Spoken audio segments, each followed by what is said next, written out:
Everyone. Real quick before we get started, if you have a cell phone, could you either turn it off, put it on mute, vibrate, so we can keep everything rolling and be a little respectful to the candidates.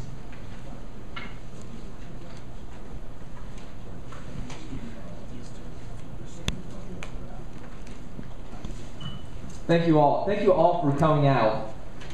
This is going to be a historic election, and it's going to be pretty much about who has the best ideas, who has the best solutions to get us out of this economic hole that we're in, the trillions and trillions of dollars of debt. We're going up to over $16 trillion in debt tomorrow alone. We have to get our economic engine going, and whether it's a Democrat, Republican, they're going to be presenting their ideas, their visions, their solutions, and you're going to have to make a judgment on who you feel, who you give you their vote, is going to do their job.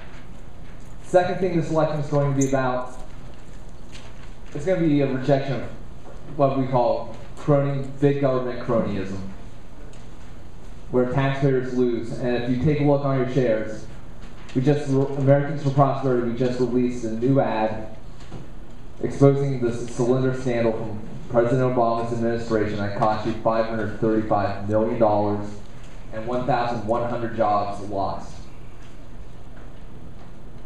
Democrats, Republicans, they're both rejecting that. So when you start thinking about this election, what it means, it's going back to solutions that work and getting government to become more limited and responsible to you, the taxpayers.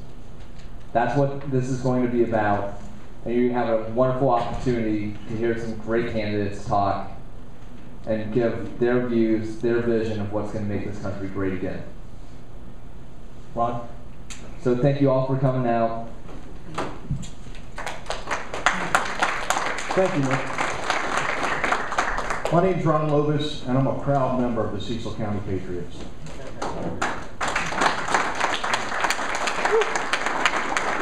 Before we get started here, I'd like everybody to rise and say the Pledge of Allegiance to the flag. If you're a veteran, remember, you can salute. I pledge allegiance to the flag of the United States of America, and to the republic for which it stands, one nation, under God, indivisible, with liberty and justice for all.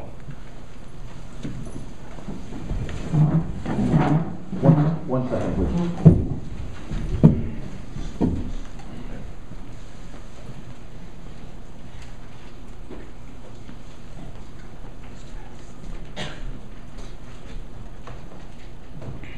This is put on tonight by the Cecil County Patriots and the Americans for Prosperity, and we're very happy to have everybody here tonight. Two of the main reasons why we're here is to help to inform the public and to increase citizens' involvement in the political process. Now, it seems to me that most people are interested in who's going to be running for president in the GOP and who's going to be running against Barack Obama. But let's keep something in mind. I think almost everybody in here is looking for reform. And does anybody know where reform begins? It begins in the Senate. You know, the president has very little say over reform. It has to start with the Senate. And this is why it's important that we pick the right person to represent us in the state of Maryland. You know, reform involves things like entitlements, taxes, energy, and the regulatory system. So listen tonight to what these guys have to say and make a good informed decision. I did want to announce that Wayne Cap could not make it here tonight. He had to work late.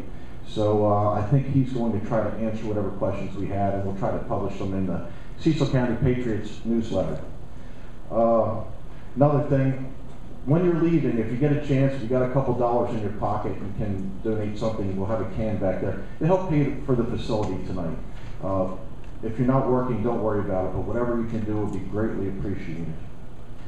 At this time, I'd like to turn the microphone over to Mike Fuddy. Just to give you a little background on Mike Fuddy. Mike is a past and present Division A Governor and District Parliamentarian Toastmaster International 18. Say that 3 times. So, anyway, with all that said, I think that's about it. I'm going to turn this over to Mike Fuddy. Thank you, Mike. Thank you.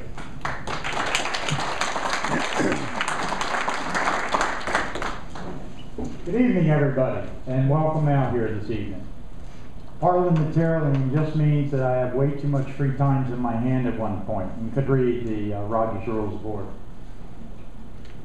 Tonight, my job is to moderate the candidates' questions and responses, but I'd also, and I've already spoken with them and laid the ground rules out for them, I would also like to ask a few things of the audience. This is to hear what the candidates have to say, and I am here to make sure that the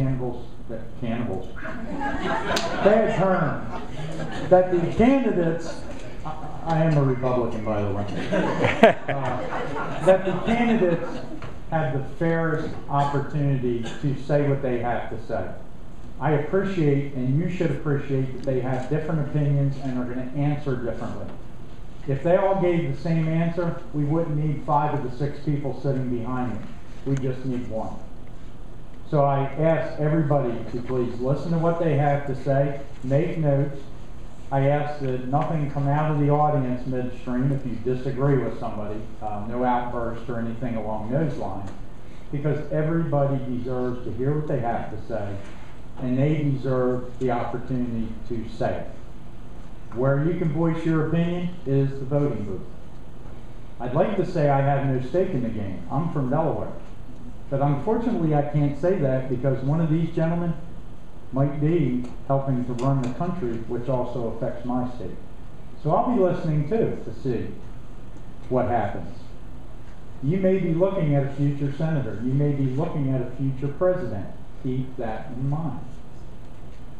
With that, there will be a 5-minute break in the middle of the session so that anybody who's like me, I'm 50, I'm diabetic, and yes, I will need to use the bathroom at some point tonight.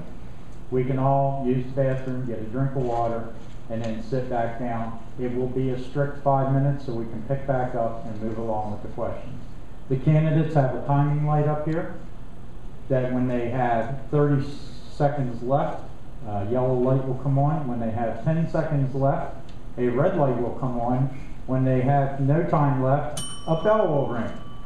If any candidate chooses to speak beyond the bell, I have control of the sound system. As a backup, if the sound system fails, I will be louder than the candidate. Again, just to guarantee that everybody has fair and equal amounts of time to answer their questions.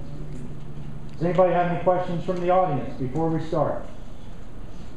Before we did start, the candidates picked numbers and their order was chosen. I am going to start with one candidate. Each candidate will have 2 minutes to answer the question. When the last candidate's done, we're going to revert back to the first candidate, and they will have 1 minute for a response, rotating through the candidates. When the last candidate has responded, I will start question number 2 with the second candidate. So not one candidate will be the first or the last to answer. That just guarantees everybody has good, fair playing field. If there are no questions, we'll go ahead and start. Actually, one last thing. I think the candidates deserve a round of applause.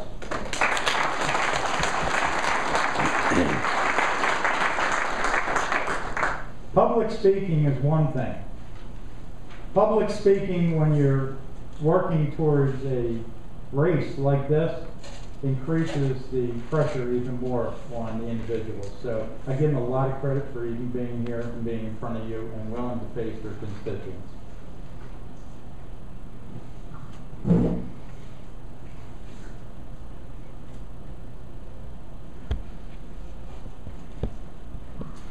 Okay, we're going to start question number 1 with candidate Bongino. I'm going to butcher a name before the night's out, I promise you. I apologize if I do, and you can correct me. The first question, and after we're done, if anybody else needs the question repeated, just ask me, I'll repeat the question to anybody else. What actions do you believe should be taken to grow the economy and create jobs, particularly in the manufacturing sector? We're asking the wrong question. The question is not what I'm going to do to create jobs. The question is, what are you going to do to create jobs? I understand what you're getting at there, and please don't take that as naivete on my part. But that is the problem with government now. Government does not create jobs. Government is funded simply from your value you create through your hard work, your small business, your labor every day. That's how government is funded. Government doesn't do anything to create jobs. All it can do is give you a playing field and mow the lawn. That is it. Government shouldn't be on the field refereeing the match. All we can do to do that, to slowly remove government from your life, is to slowly rescind the 70,000-page grossly distorted tax code, which only benefits those who have armies of lobbyists and lawyers to benefit the well-connected. So what we can do to dial that back is to rescind this distorted, horrible tax code, flatten out and broaden the rates, and everybody has to buy in, folks. If government is so worth it, which is the argument made by some on the left, I'm not making an anti-government argument here, I'm making an efficient government argument, then everybody should be willing to pay for it. When you think about it, when you go to an Apple store to buy an iPad, you don't walk into the store and say, well, my neighbor here is going to pay for it. Nobody does. But yet, when you make the argument for government, that's what people say. It's only worth it if you pay. So we have to bring, it's not what I'm going to do, it's what you're going to do. Thank you. Candidate Hoover, actually, if you don't mind, after this question, I'm going to allow everybody to introduce themselves. That is the part that I forgot. I'm going to rotate through, let you finish the first question. Now, I'll repeat the question since I interrupted you.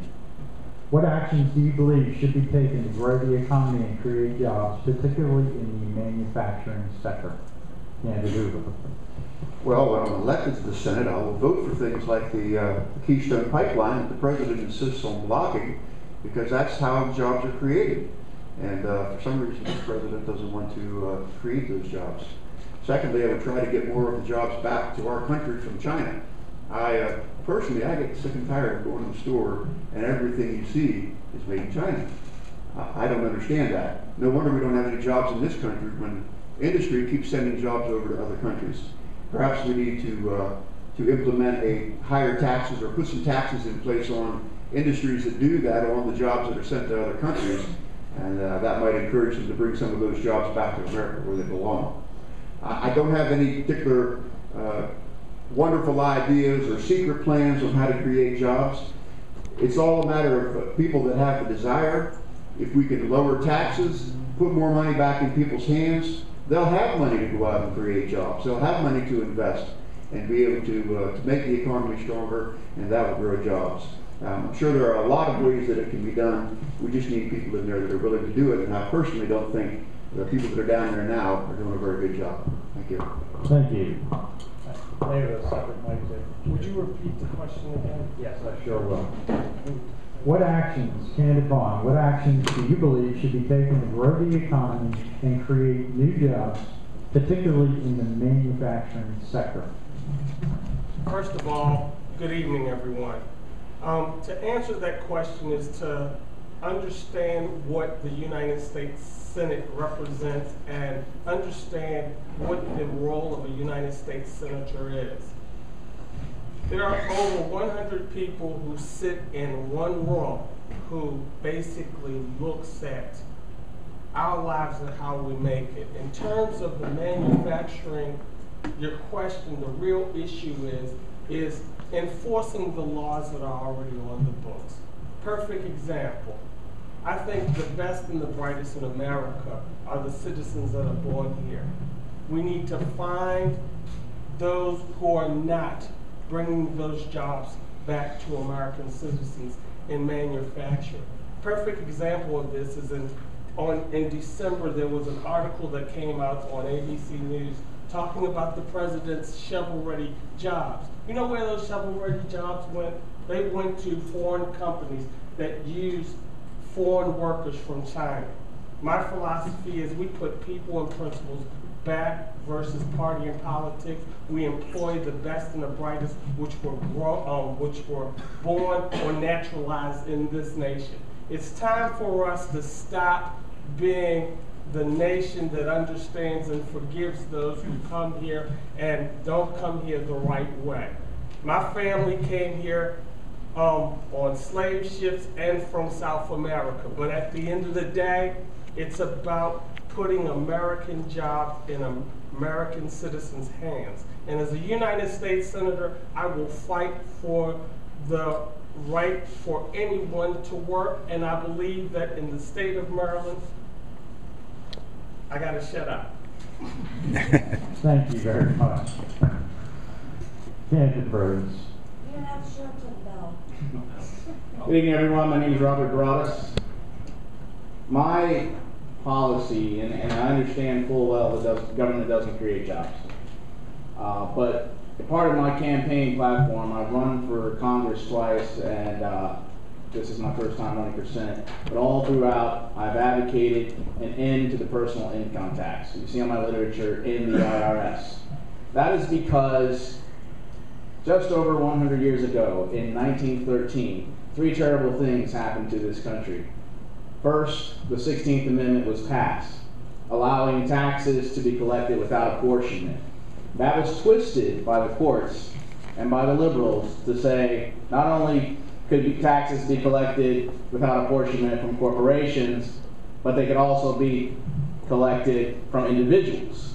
And ever since then, we've gone along with it, and to the current day, the government actually collects more in taxes from personal income than it does from corporate income. If we end that tax, and it can't be done overnight, but it has to be phased out, and we give that money back to the people, that will be money that they will immediately put back into the economy. That will be money that will boost the market. It will allow the free market to thrive, and it will create jobs. People will start their own businesses. The second terrible thing that was done was the 17th Amendment, which took the Senate representation away from the states and made it a popular vote. The third terrible thing was the creation of the Federal Reserve, which prints fiat money. It allows for and perpetuates the booms and bust cycles that we experience right now, and it is contributing to the devaluation of our dollar. We have to turn these things around to give the economy life, and that is what I'll do as your senator. Thank you. Thank you. You can applaud. I'm not going to turn around and smack anybody if you do when people are done speaking. I didn't mean to scare you. Candidate Jones, would you like me to repeat the question? Yes, please. Okay. What actions do you believe should be taken to grow the economy and create jobs, particularly in the manufacturing sector?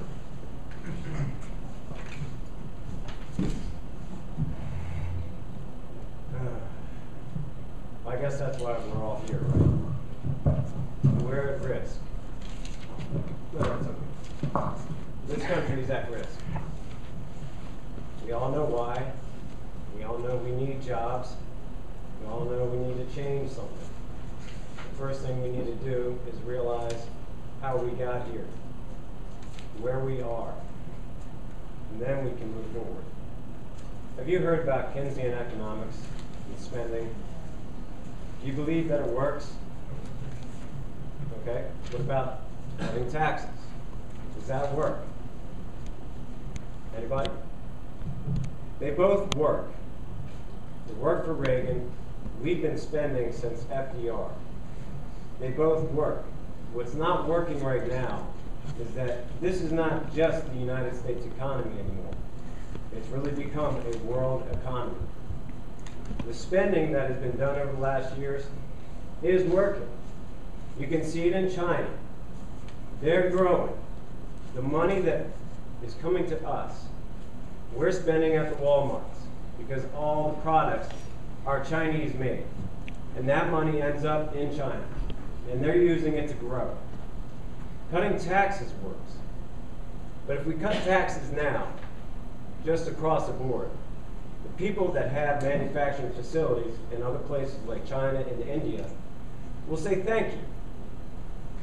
The people here that have manufacturing facilities and jobs won't create more jobs because they're still competing with the manufacturers over in China. They will hold on to the money. It won't help. We need to do everything we can do to take a hold of this situation and make the right steps. We need to take the opportunity of this risk and turn it around. Thank you. Thank you. Candidate Douglas. Do you need to repeat? No, I'll use the mic. My name is Richard Douglas, and thank you for your attention tonight. A broken Senate cannot fix a broken economy. In my opinion, the Senate has 4 jobs: nominations, treaties, legislation, and constituent service. The Senate cannot do any of these well. Until we fix the Senate, we will not be able to fix the economy successfully, in my opinion. So I feel that if I'm elected to the United States Senate, the very first and most important task before me will be to help make that institution work. How do I see that happening? The American people do not owe the Senate vacations. Last August, when our country was up in arms asking for solutions on things like the debt ceiling, last August, in the same week, a helicopter in Afghanistan was shot down with 25 of our sailors. The same week, how did Congress respond? Went on vacation. That's a problem. And until we fix that attitude, we will not find the sense of duty, purpose, leadership that we need in our Senate. I feel that I can bring all of those qualities back to the Senate. And above all, a sense of vision. We need vision to fix our economy. We need a vision that, yes, protects jobs here at home. Yes, grows jobs here at home. Yes, brings jobs back to our country. Repatriates jobs that we've lost in 20 and 30 years. We can do it. But first we have to fix the Senate. And we do it by sending people there who have the courage to stand up and say, we have to fix it. Thank you. Now I will give each candidate, starting back in the original order, a 1 minute for a response. And starting with candidate Longino. There are some interesting proposals that are brought up, but the reality of it is there has to be a multi-part plan. I was never a big fan of multi-part plans when I heard them, but you're entitled to kick the tires, and if we can't come up here and tangibly produce something for you, then you should walk out disappointed. Fix the tax code. Natural gas development second. We have $50 billion in Maryland and Garrett and Allegheny County. Pennsylvania's been exploiting it for years, responsibly protecting and developing their natural resources. We haven't touched ours. A regulatory review, Sarbox and Dodd-Frank, disastrous on all fronts, driven our IPOs overseas. A balanced budget amendment. They can't control their spending. Let's do it for them.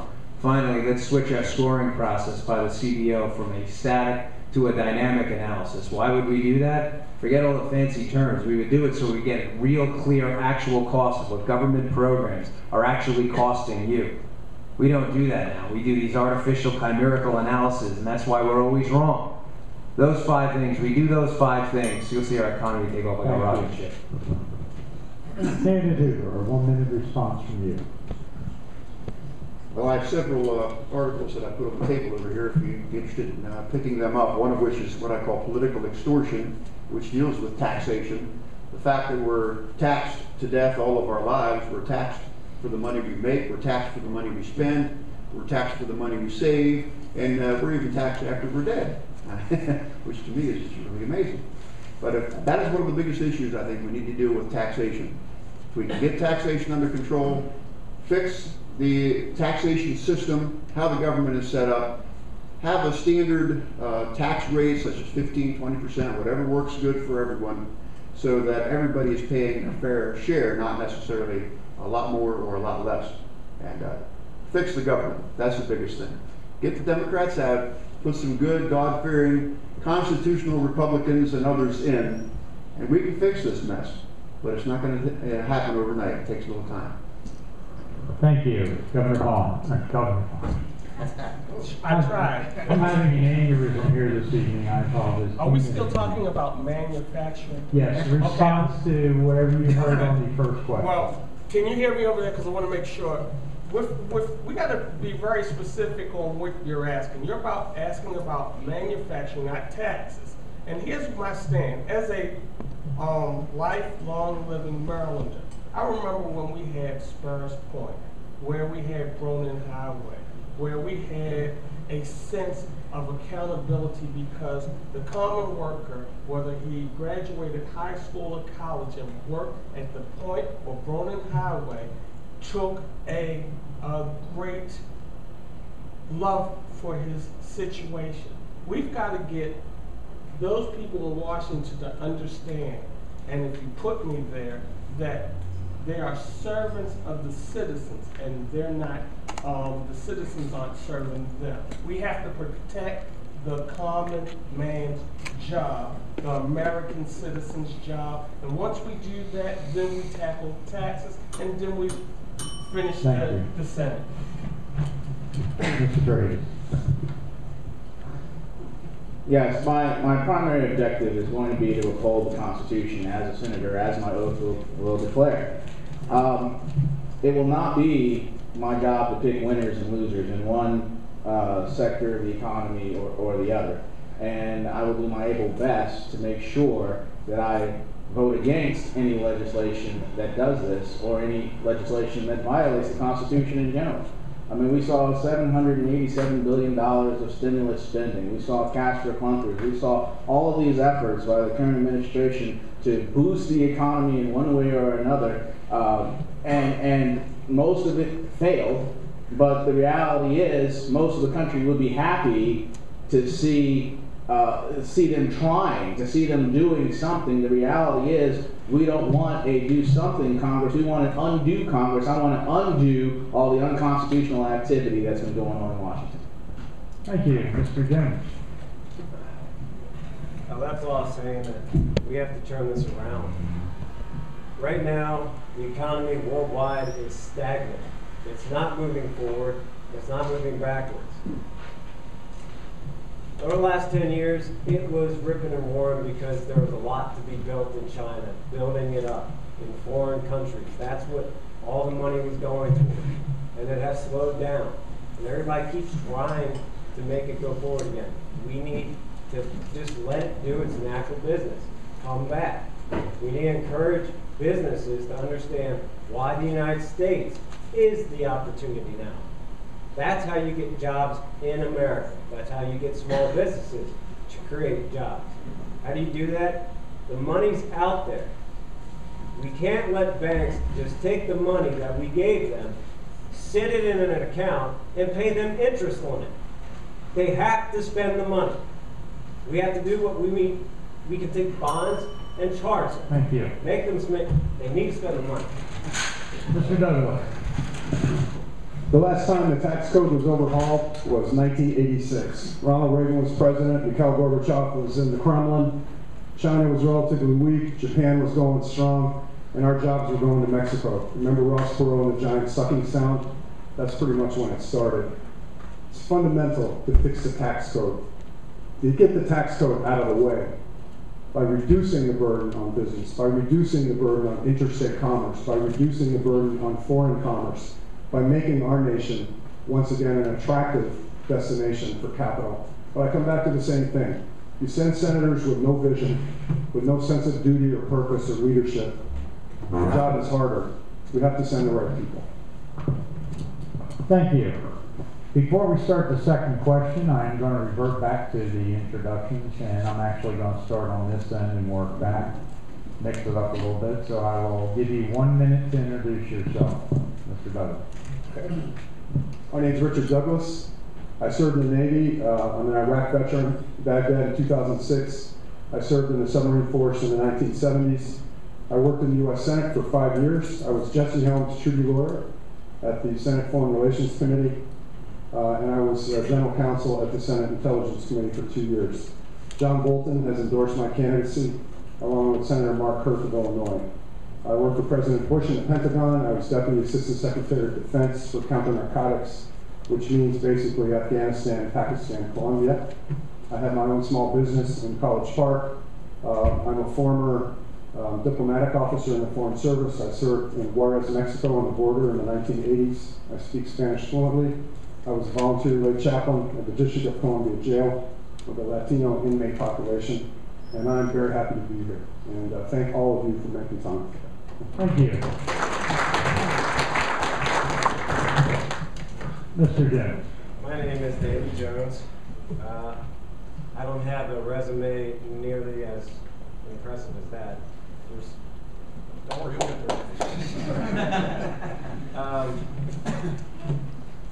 I'm a young man, but I did have a business for a little while, flipping houses, learning the housing boom.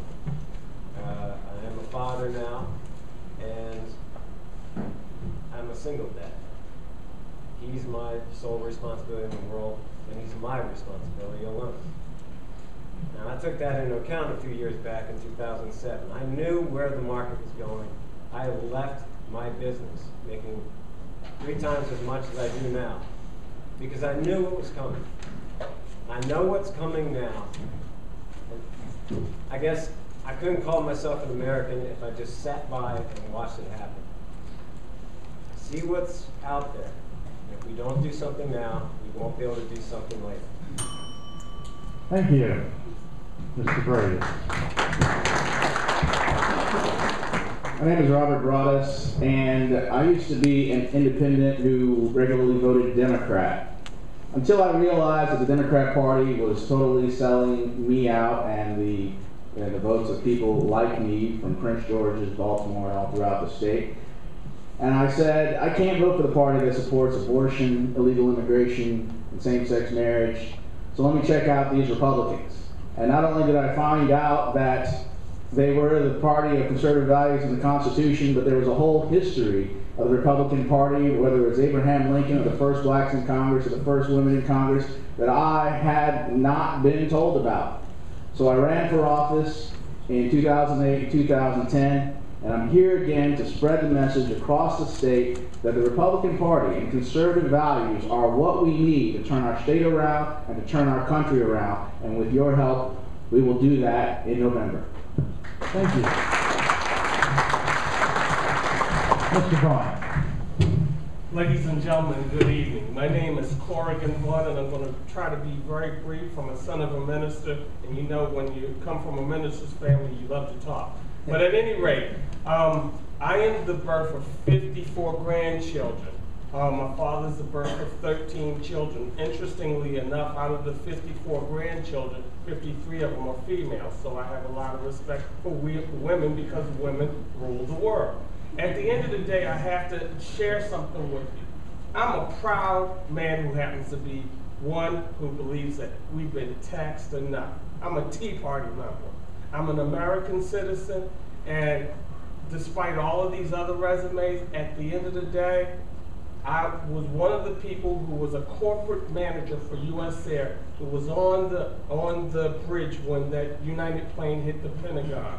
I went down into Katrina when the Gulf area was decimated. Thank you. Mr. Hoover. Well, I'm a minister by trade also, but I've been out of the ministry for several years, working in construction, mostly as a blue-collar worker for most of the past 15 years or so. I have been married for 29 years to the same woman. Thought I'd point that out. Some people have a problem with that. And I have 2 kids, one of which just got married last year, so I've become a father-in-law, which is a new angle in life. I guess that means I'm getting old. But I feel distinctly led to run for this office, and I believe I can beat Mr. Cardin if you just give me the opportunity to do that. And by the way, I don't argue with people that carry guns. Thank you very much. I am the husband to a lovely bride. My wife's name is Paula. I have 2 children. One was born Wednesday morning at 2:34 a.m. Thank you. Educationally, I have a master's in business administration with a focus on finance from Penn State. I have a master's degree in neuropsychology from the City University of New York, and I have a bachelor's degree in behavioral learning from Queens College.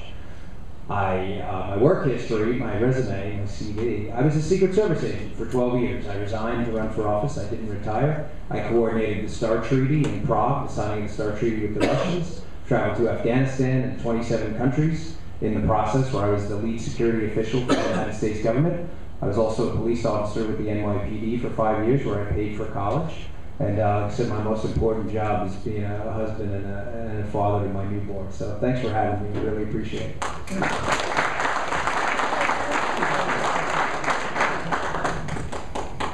Okay, we'll move on to question number 2, starting with Mr. Hoover. Do you favor replacement of the present tax code with another system, and if so, what would you propose and why? I can repeat that if you would like. Well, I think I've already answered the question, so I don't have too much to say. Yeah, I do. I think we need a flat tax that would greatly simplify the tax system, and would be fair, but it would be paying the same amount. We wouldn't be having these arguments about millionaires paying 30% and other people paying 15% or whatever. It would all come out the same in terms of the income. Wouldn't be a bad idea if we stopped taxing savings too, so that we could actually save our money and make some money off of our savings and not have the government coming along and taking what's not even theirs to begin with.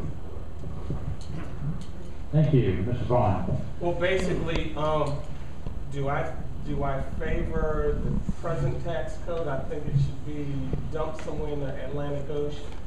I really believe that with all of these ideas that we have out here, we're a great republic. I believe we need something basically fairer and simpler. We have the fair tax, we have the flat tax, we have the national sales tax. Bottom line, all of them have good parts to them. But basically, Americans need to keep more of their money, and the government needs to stay out of their bedrooms, their bathrooms, their boardrooms, and out of their pocketbooks. Thank you. Mr. Brooks. I mentioned this issue before, and it is one of my top campaign issues.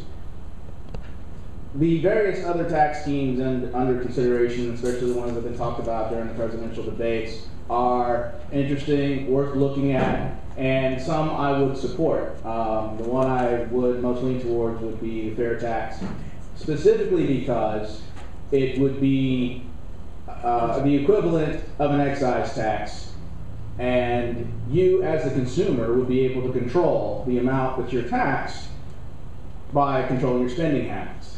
The flat tax and various other taxation schemes are an imposed tax on your income. And this is just an extenuation of the idea that the money you make is not your own.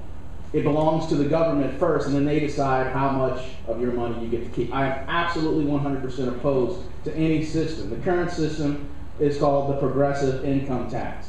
That, of course, taxes the wealthy at a higher rate than it does the poor.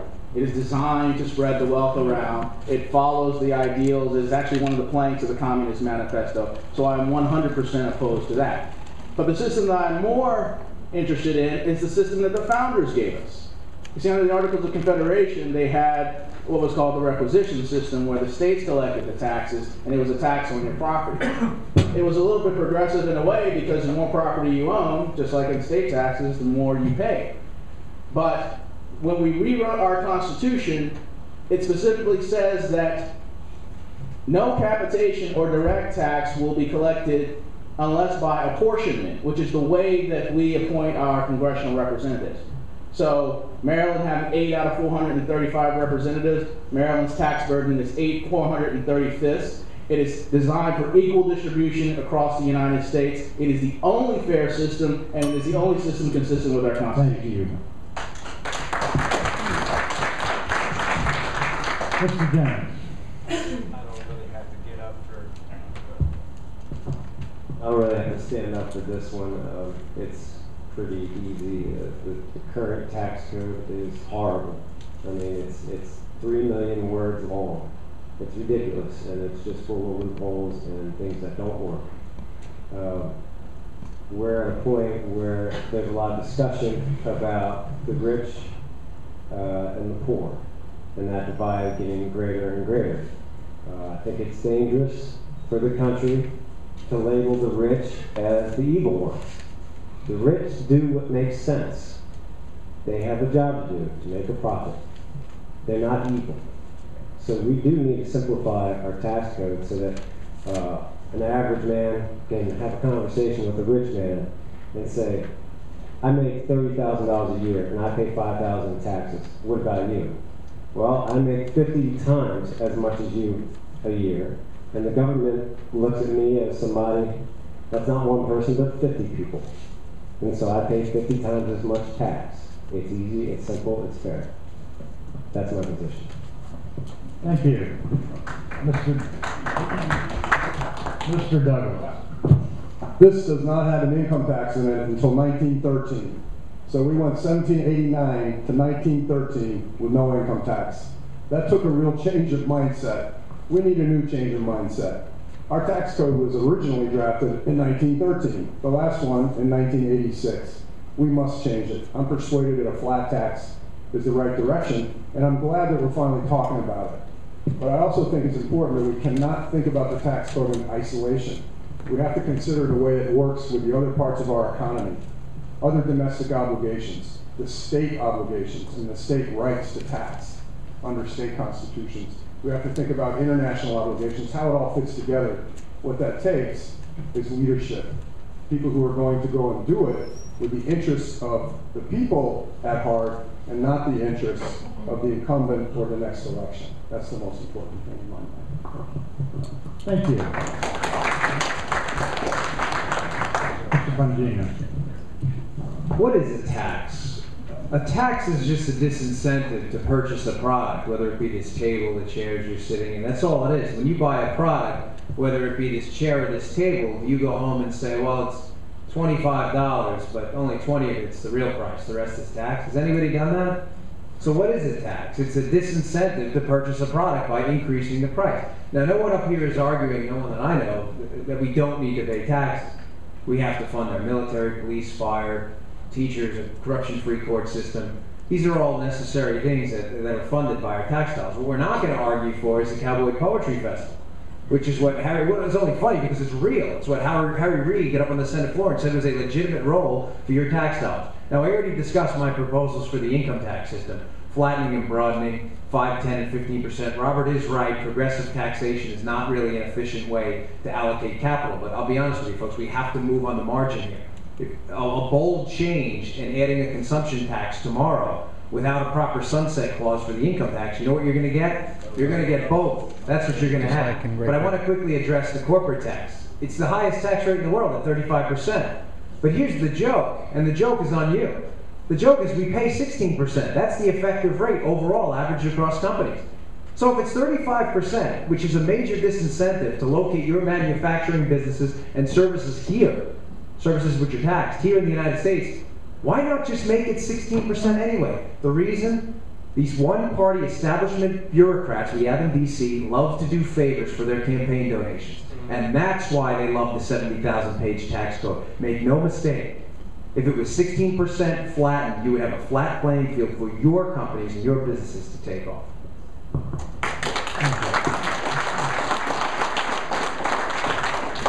We'll now start 1-minute responses. If you have anything you'd like to say, Mr. Hoover. Well, Richard touched on it. We've been talking about it for years. It's time to do it. And present people that we have in Washington aren't doing it. That's why you need to send some new people down. Send me down, I'll do it. I'm stubborn, I'll get in there, I'll argue, I'll get something done. I'm not going to sit around and waste my time like these people are. Thank you. Mr. Vaughn? When it comes to taxing and when it comes to taxing into America, and we talk about the corporate taxes, that's fine. But here's what bothers me about corporate taxes. I'm not worrying about the GMs or the Fords or the IBMs.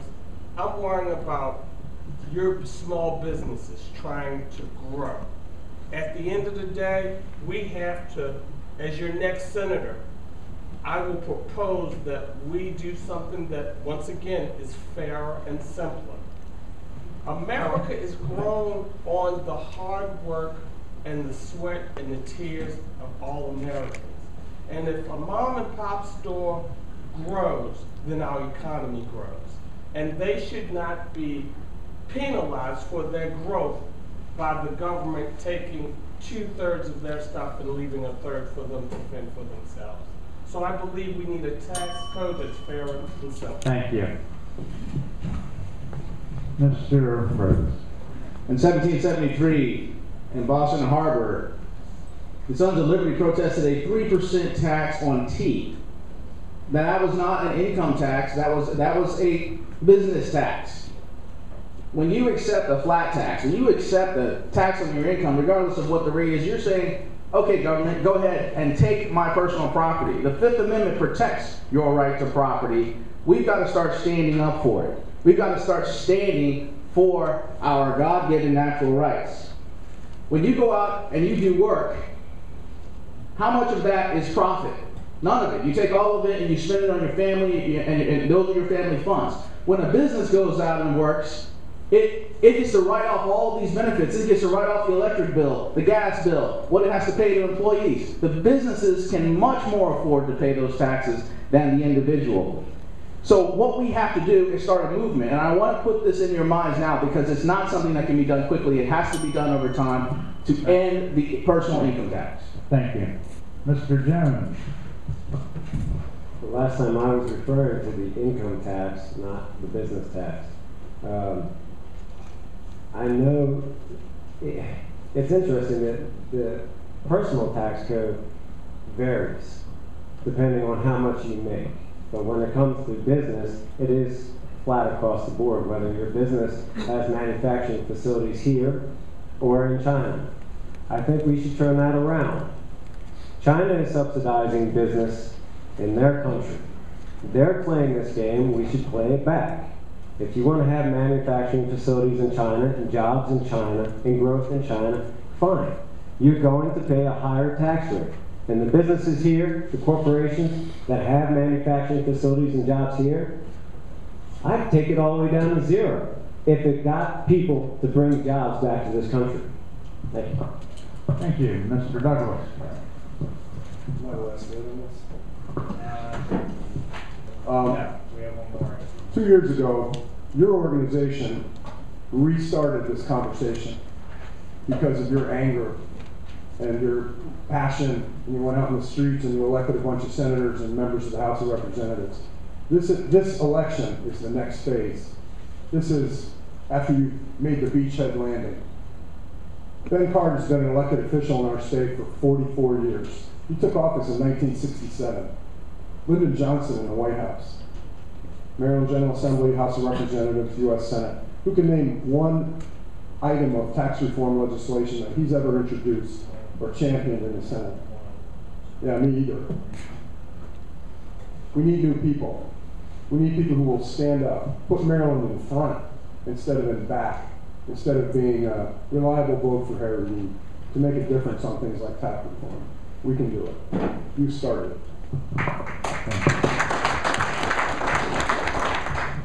And Mr. Bongian. Folks, if China wants to be the capital of rubber dog toys, then let them do it.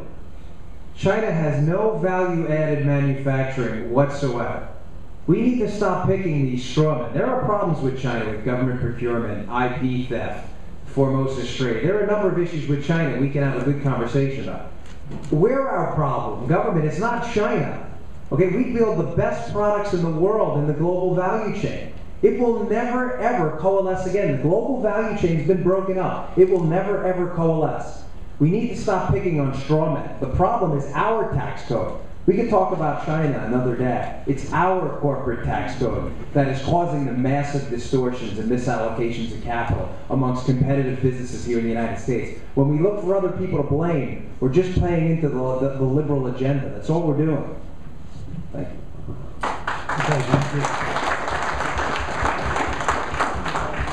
I know we've only gotten through 2 questions, but it's 8 o'clock. I would like to give everybody a 5-minute break, yourselves included. You can talk in the restroom and get a drink of water. We will start in 5 minutes sharp, so please, I'll give a 1-minute warning to come back to your seats. Thank you.